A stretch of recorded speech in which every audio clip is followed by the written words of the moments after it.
What to do when brain is not working.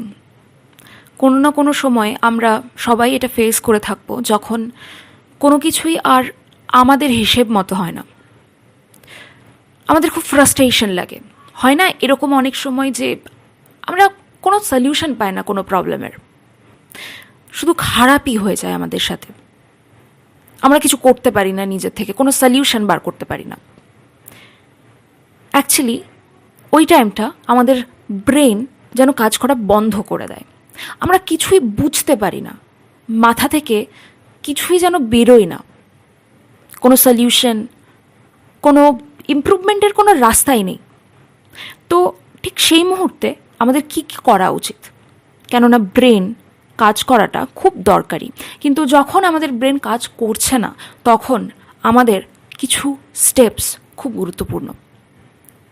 Number 1, pause. যখন আপনার brain কাজ করছে না, ইমোশনে প্রচণ্ড পরিমাণের বাজে অবস্থায় আছে, একটা বাজে কন্ডিশনে আছে, তখন ইমোশনটাকে সেটেল ডাউন হতে দিন। তখন আপনি কিছুটা ওয়েট করুন, পজ। তখনই আপনার সলিউশন ভাবার কোনো দরকার নেই বা কিছুই করার কোনো দরকার নেই, আপনি একটু থামুন, পজ করুন। 2 নাম্বার, টেক টাইম। অনেক সময় অনেক সলিউশন টাইমের সাথে সাথে আসে, তাই সব সময় জোর করে কোনো প্রবলেমের সলিউশন করতে যাবেন না, টাইম দিন, সেটা আপনা আপনি সলিউশন হয়ে যাবে। 3 নাম্বার, লেট ইট কাম। আপনার যখন ব্রেন কাজ করে না, আপনি যখন কিছুই বুঝতে পারছেন না আপনি কি করবেন এই মুহূর্তে দাঁড়িয়ে, ঠিক সেই সময় আপনার ব্রেনের মধ্যে যত থটস আসছে, যাই আসুক, যাই আপনার মনে পড়ুক, সেগুলোকে সাপ্রেস করার চেষ্টা করবেন না। আপনার কান্না আসছে, আপনার নেগেটিভ ইমোশনস আসছে, আপনার চিন্তা হচ্ছে, যাই আসুক বা যাই আপনার মাথার মধ্যে আপনি বারবার বলেন বা নিয়ে আসেন বা চিন্তা করেন, সেগুলোকে আসতে দিন।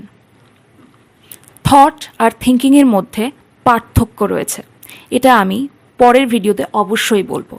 তো এই যে থটটা, বিভিন্ন ধরনের জিনিস আপনার মাথার মধ্যে আসছে, আপনার মনে পড়ছে, এটাকে আপনি আসতে দিন, let it come, face it. যাই প্রবলেম থাক, আপনার ব্রেন কাজ করছে না, যাই আপনাকে ফেস করতে হোক, জাস্ট ফেস ইট, আসতে দিন, সাপ্রেস করার চেষ্টা করবেন না। And lastly, do nothing.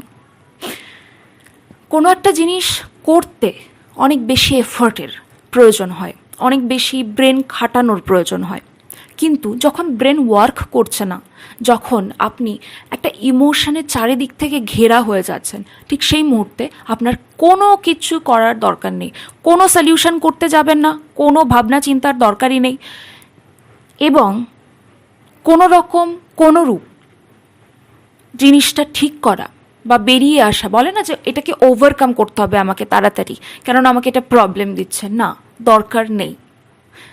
ওই মুহূর্তে যখন আপনার ব্রেন কাজ করছে না, সেই মুহূর্তে আপনি যেটাই করবেন সেটা বেশিরভাগ ভুল হবে। তাই সেই মুহূর্তে আপনি কিচ্ছু না করে জাস্ট দেখুন, অবজার্ভ ইট। লাস্টলি আপনাকে একটা উদাহরণ দিই। যখন আমরা একটা ম্যাথ করি এবং ঠিক সেই মুহূর্তে কোনো একটা ম্যাথ আমাদের আটকে যায়, আমরা কোনোভাবে সলিউশন বার করতে পারি না, তখন আমাদের ব্রেনের একটা জগা খিচুড়ি অবস্থা হয়। তখন যদি নেক্সট আমরা কোনো ম্যাথ সলিউশন করতে যাই, তাহলে সেটা হয় না বা ভুল হয়। সেই কারণে তখন সেই মুহূর্তে আমাদের ব্রেনকে কিছুটা টাইম দেওয়ার প্রয়োজন হয়, পজ করার প্রয়োজন হয়। ঠিক সেরকমই আমাদের লাইফের ক্ষেত্রেও তাই।